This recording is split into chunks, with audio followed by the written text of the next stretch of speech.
want to take you briefly on a trip to the Sahel region of Africa, which gets reported very minimally. I've been doing a series, particularly on Mali.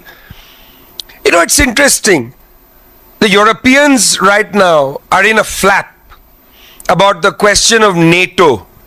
The Europeans are in a flap about the war in Ukraine. They're in a serious flap. They are confounded by what's happening. They are distressed by war. And yet, it is normal for them to expand their activities deep into the sovereign territory of Africa. The sovereignty of Ukraine may be compromised. That has them in a flap.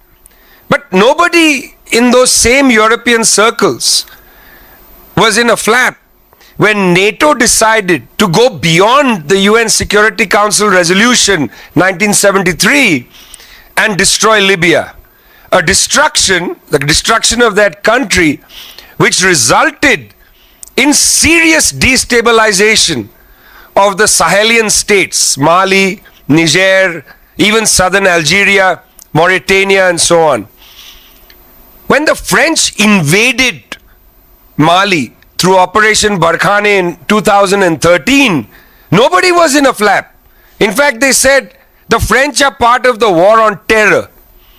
When the French military has routinely killed civilians in Mali, and I've talked to people who have been survivors of those attacks, where the French military has denied war crimes. In fact, if we go back to the war against Libya, NATO's legal counsel, Peter Olsen, when asked to share targeting information, NATO's bombing runs, in order for an investigation of what had happened in Libya, Peter Olsen said, NATO never commits war crimes.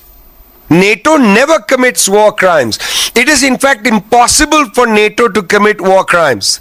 So, the French never commit war crimes. What they've done in Mali is beyond reproach. Ask the Malian people that. Ask the Malian people that. For the last several years, the Malian people have wanted the French military out.